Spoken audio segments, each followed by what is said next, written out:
Elias Voss was 39 years old, and he believed that the most honest thing a man could do was show up to a thing before he was ready. He'd built that belief the way he built everything else, slowly, from scratch, with materials that cost him something.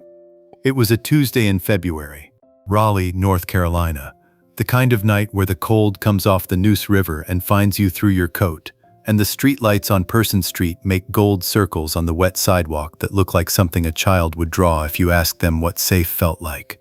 He is sitting in the parking lot of a church on Bloodworth Street, engine off, both hands on the wheel. Inside that church, a grief support group that meets every Tuesday at 7 p.m. He is not a member, he is a volunteer. He drives the church van that picks up 3 elderly attendees who can no longer drive themselves. He has been doing this for 4 months. He has never gone inside. Tonight, something makes him go inside. He doesn't know it yet.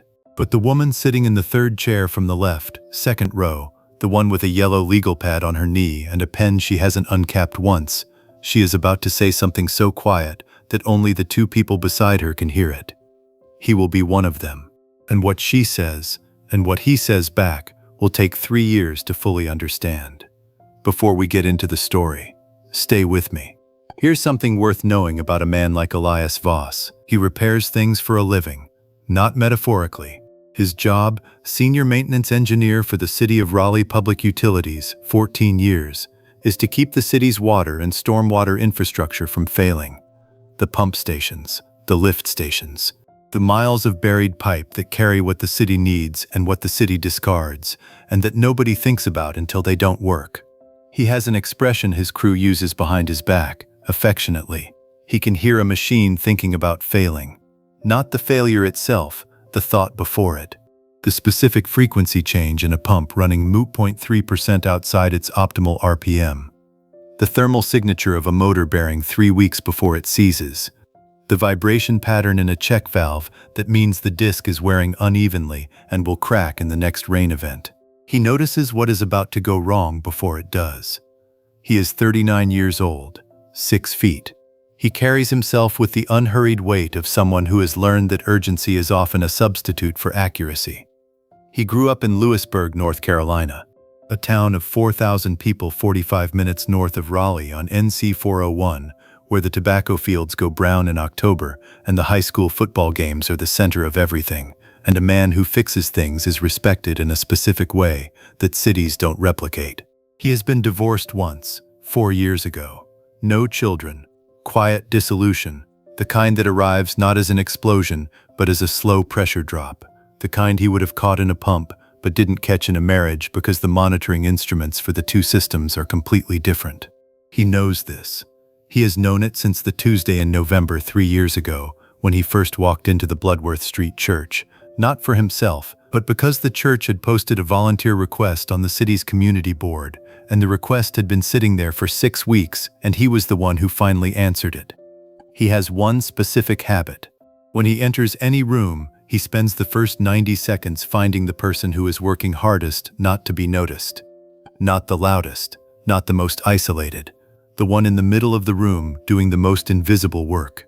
He doesn't know why he does this. He has done it since he was 11 years old, and noticed, at his grandmother's funeral, that the woman refilling the water glasses was the only person in the room not crying, not because she wasn't grieving, but because someone had to keep the water full. He went and helped her. He has been going and helping ever since. The grief support group at Bloodworth Street Community Church meets every Tuesday at 7 p.m. in the fellowship hall. It is not a large group, 12 people on a busy night, 8 on a quiet one. The folding chairs are arranged in a circle. There is always coffee. There is always someone who brings something baked, something that took time, because time is what grief costs, and baking is one of the ways people spend it usefully. The woman in the 3rd chair from the left, 2nd row, there is no 2nd row. The chairs are in a circle, but she has positioned herself at a specific angle that is neither in the inner ring nor fully outside it, the way a person sits when they are trying to be present and invisible simultaneously. Her name is Nadia Osei. She is 37 years old. She has been a widow for 14 months. Her husband, a man named David, died in January of the previous year from a cardiac event that arrived without warning on a Saturday morning while he was making pancakes for their 3 children. He was 41.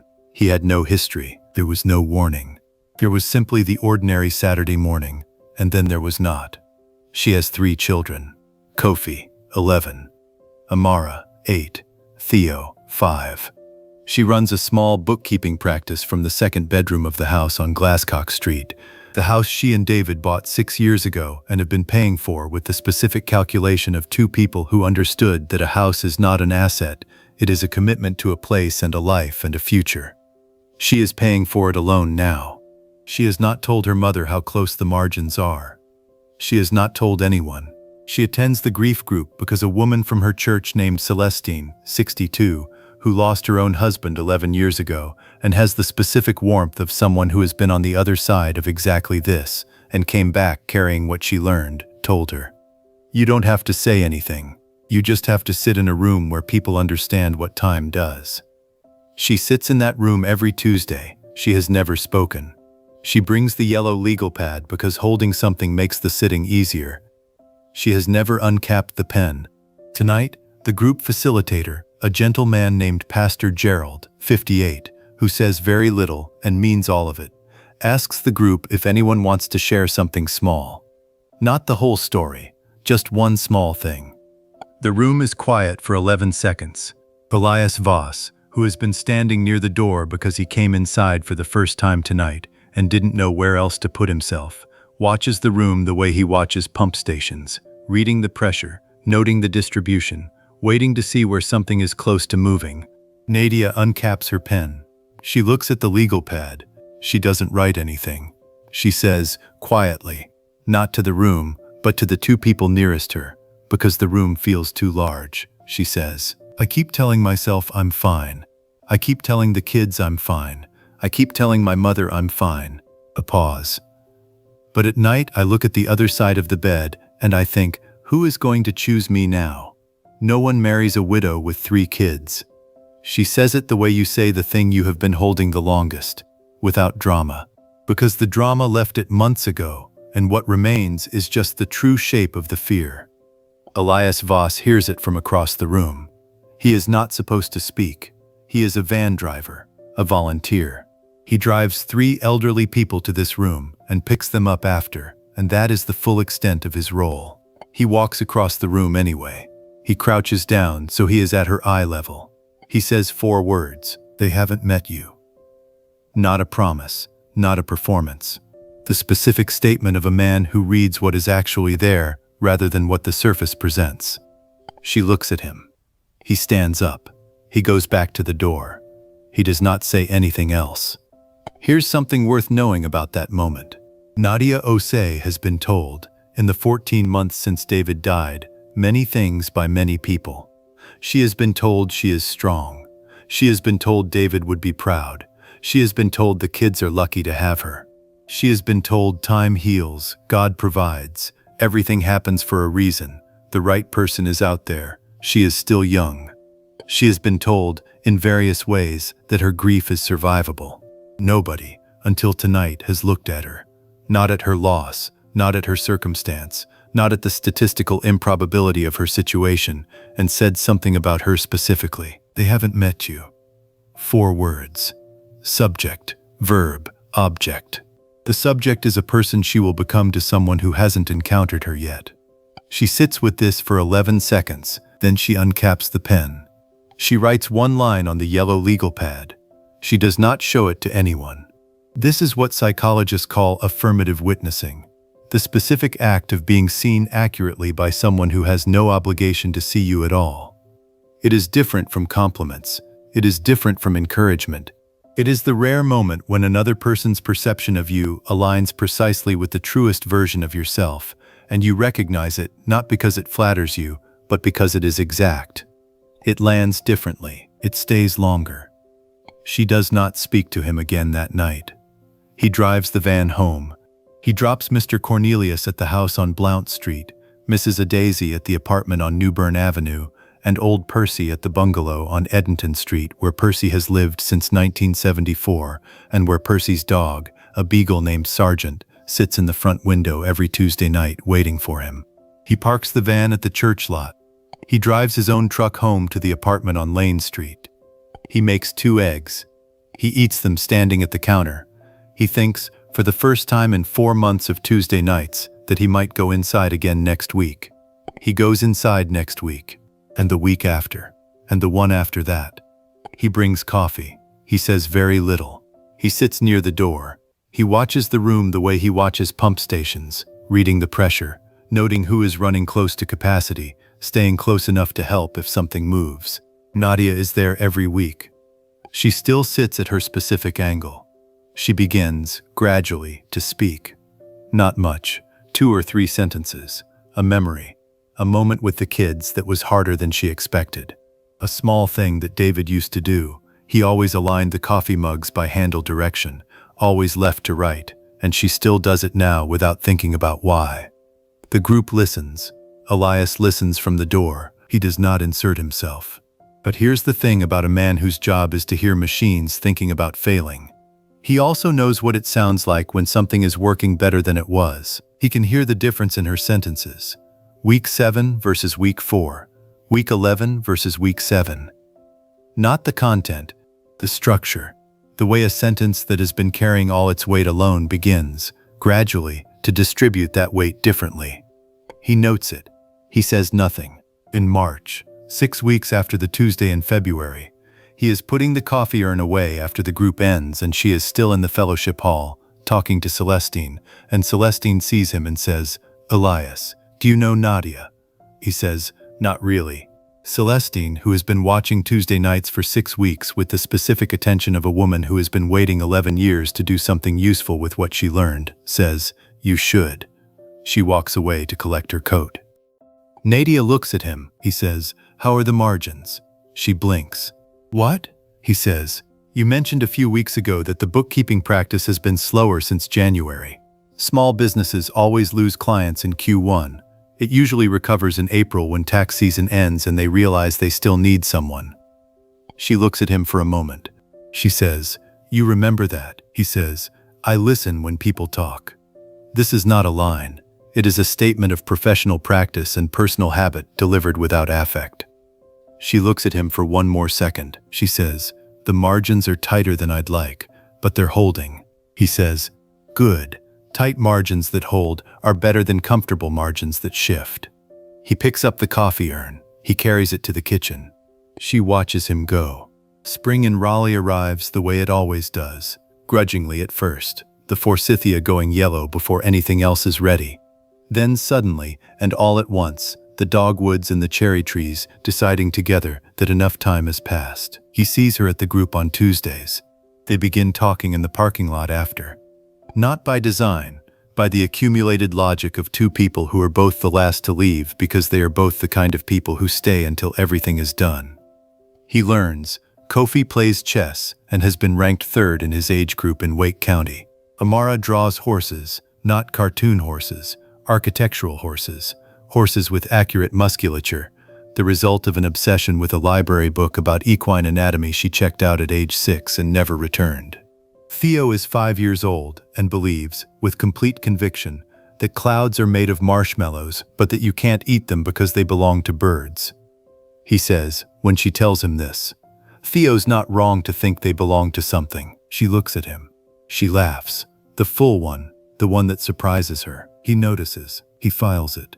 He does not say anything that would make her self-conscious about it. In April, a Tuesday night, she is already in the parking lot when he finishes loading the van. She is sitting on the hood of her car, a 2019 Accord with a small dent in the rear quarter panel that she keeps meaning to fix, looking up at the Person Street sky, which is doing something complicated with clouds and streetlight that makes everything amber and uncertain. He stands near the van. He says, "Do you want to get coffee?" She says, "It's 9 p.m. He says, "There's a place on Hargett Street that's open until 11. The coffee is decent and the lights are low enough that you can't see anyone you know." She looks at him. She says, "Why would I not want to see anyone I know?" He says, "Because sometimes you need a room where you're not anyone's anything for an hour." She is quiet for 3 seconds. She says, "I'll follow you." They sit at the Hargett Street Cafe for 2 hours and 14 minutes. He talks about Louisburg, about his grandmother, who kept a container of bacon grease on the stove and considered it a seasoning for everything, including, memorably, birthday cake, which was incorrect but lovingly intentional. About the first pump station he ever repaired. 3 a.m., February, a failed impeller in the middle of a drainage event, knee-deep in water, fixing something that the whole eastern side of the city needed to be working before 6 a.m. She talks about David, carefully at first, then not carefully. About the pancakes. She can't make pancakes anymore, not because she doesn't know how, because David made them every Saturday and she doesn't want to make something that was his.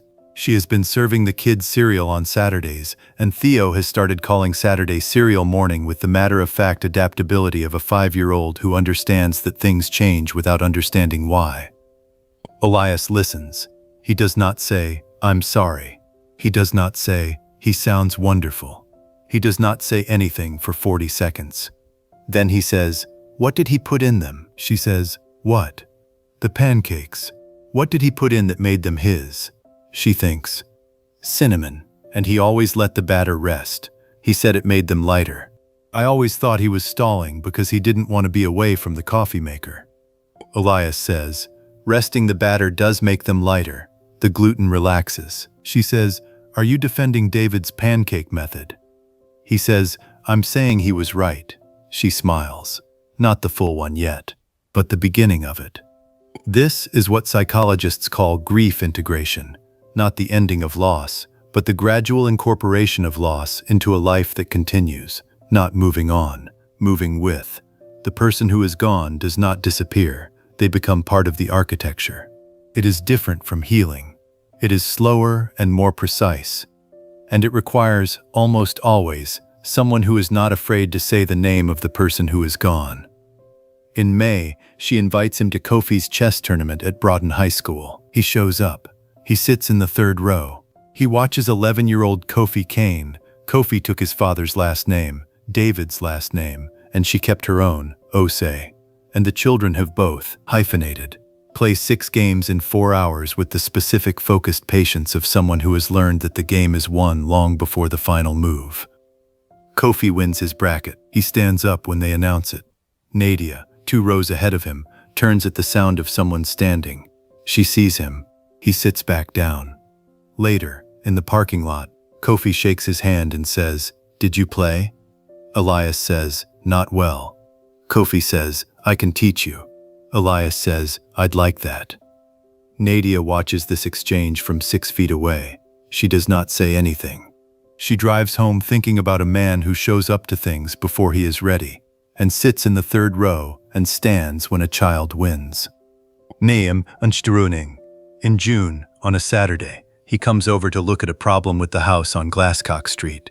The sump pump in the crawl space has been running inconsistently. She mentioned it at the cafe in passing 2 weeks ago. The way you mention things to someone who fixes things, testing whether they are the kind of person who says "I can look at it" and doesn't, or the kind who shows up. He shows up. He is in the crawl space for 40 minutes. He comes out with a specific diagnosis. The float switch is worn and the discharge pipe has a partial blockage from root intrusion, and a repair that takes another 90 minutes and costs $47 in parts. Theo watches from the crawl space entrance the entire time, narrating what he can see into a toy microphone he has carried everywhere since Christmas. Elias, from inside the crawl space. "What are you reporting?" Theo, into the microphone. "A man. He is fixing the house. He has a flashlight. His knees are dirty. Over." Elias. "Good reporting. Accurate." Theo beams. Amara brings him water without being asked. Kofi asks 3 technical questions about pump mechanics that Elias answers fully and specifically, the way you answer a child who is genuinely asking. After, Nadia makes dinner. He stays. They eat at the kitchen table, the one David built, she tells him partway through, gesturing at the particular joinery at the corners, the way David had mitered the legs so the grain matched, a thing nobody but David would have thought to do. Elias looks at it. He runs a finger along the joint. He says, "He knew what he was doing." She says, quietly, "He really did." It is the first time she has said that sentence without the weight of the past tense pressing down on it. It sounds different. It sounds like memory rather than wound. He does not say anything about how he feels. Not in June, not in July, when she invites him to Amara's art show at the community center on Tarboro Road, where Amara has submitted 3 drawings of horses so technically precise that the judge asks if they are traced, and Amara explains, with the focused certainty of an 8-year-old who has spent 2 years with a library book, that she drew them from observation, at which point the judge, a retired art teacher named Mr. Beaumont, looks at them again and says, "Good Lord." Not in August, when the 3 kids and Nadia and Elias drive to Emerald Isle for a weekend, his truck loaded with Kofi's chess set and Amara's drawing supplies and Theo's inexhaustible commentary, and she falls asleep on the drive back with her head against the window, and he drives the last hour carefully, hitting no bumps he can avoid, because some things deserve that kind of attention. He does not say anything, he simply keeps showing up. In September, on a Tuesday night after the grief group, in the parking lot on Bloodworth Street, she says to him, "Elias." He says, "Yes." She says, "I need to tell you something."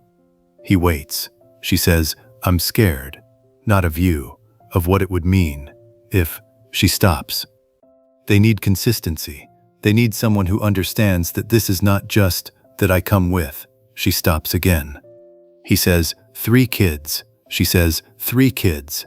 And a house with a joint on the table that someone else made. And Saturdays that still aren't figured out. And a yellow legal pad I've been carrying since February that has exactly 1 line written on it. He is quiet for 5 seconds. He says, "What does the line say?" She looks at him for a moment. She opens her bag. She takes out the legal pad. She turns it toward him. He reads it, in her handwriting, from the Tuesday night in February when the room felt too large to say something true in, the line she wrote and never showed anyone. What if he's right? He reads it.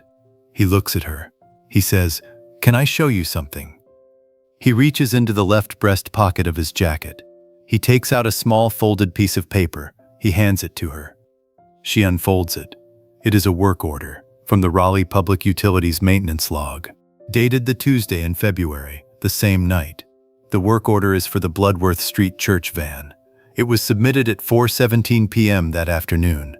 For a non-emergency interior door handle replacement, a repair that did not need to happen that night. A repair that could have been scheduled for any Tuesday, but it was scheduled for that Tuesday. She looks up at him. He says, "I came inside because I wanted to. The van was the reason I had that I could give myself." She holds the work order. She holds the legal pad. She looks at this man who hears machines thinking about failing and drives elderly people to grief groups and sits in the 3rd row at chess tournaments and spends 40 minutes in a crawl space and drives the last hour carefully over no bumps. She says, "Kofi's going to have opinions." He says, "I know. Kofi has opinions about everything. That's one of his best qualities." She says, "Amara's going to draw you." He says, "I hope she does." She says, "Theo is going to tell you that clouds belong to birds." He says, "He's not wrong." She looks at him for a long moment. She laughs. The full one. The one that surprises her. This time she lets it stay. This is what psychologists call earned trust. Not the trust that arrives from charm or familiarity, but the specific trust that accumulates from repeated evidence across time, that a person's presence is exactly what it appears to be. Not the trust you decide to give, the trust that builds itself, action by action, Tuesday by Tuesday, until one night in a parking lot on Bloodworth Street you look at a man holding a work order from February and you understand that some people come looking for you before they know your name. He meets the kids officially the following Saturday. He brings 2 things, a chess problem he printed from a book, and the specific knowledge that Theo's breakfast preference is anything that comes in a bowl. Kofi sits across from him at the kitchen table with the chess problem for 45 minutes. Amara draws his hands while he isn't looking, his hands specifically, because she has decided they are interesting. The slight callus at the base of each finger, the way they rest on the table the same way they rest on equipment, ready without tension. Theo shows him the toy microphone. Elias reports into it, straight-faced. The kitchen. Saturday. A man is here. The coffee is good. The pancakes. He looks at Nadia. She is standing at the stove. She has made pancakes. She let the batter rest. She put cinnamon in. She says, without turning from the stove, David's recipe. He says into the microphone, the pancakes are David's. Over. Theo. Good. Over. Nadia turns from the stove. Her expression is the expression of a woman who has found, in a Saturday morning in September, something she had stopped looking for without realizing she'd stopped. Not a replacement, not a repair. Something built differently, from materials that cost both of them something, on a foundation that has been checked. 3 things this story teaches. 1. He showed up before he was ready. He drove the van, carried the coffee urn, sat near the door, and let the room teach him what it needed. Most of us wait until we feel qualified to show up. He understood that showing up is what makes you qualified. This week, identify one place you have been waiting to feel ready before you offer something. Show up anyway, in whatever incomplete form you currently are. That is the form that's needed. 2. He never said how he felt until she had enough evidence to decide for herself. He let his actions accumulate. He did not explain his intentions or ask for reassurance. He let what was true become visible over time, at its own pace. This week, think of one relationship in your life where you have been explaining yourself instead of demonstrating yourself. Replace one explanation with one action. See what it says without words. 3. She went to a room where people understood what time does. She sat in it, week after week, without speaking, and let the sitting count for something. There is a specific kind of courage in occupying a hard space without resolving it. Before healing, there is just presence. This week, identify one hard thing you have been trying to resolve instead of simply being present inside of. Let yourself be in it without fixing it. That's not weakness. That's how the foundation gets stable enough to build on. This story was crafted from a human heart with gentle support from AI. Its only purpose is to remind you that the people who show up before they're ready, who drive the van and carry the urn and sit near the door, are the ones who find what they weren't looking for, because they were looking in the right direction.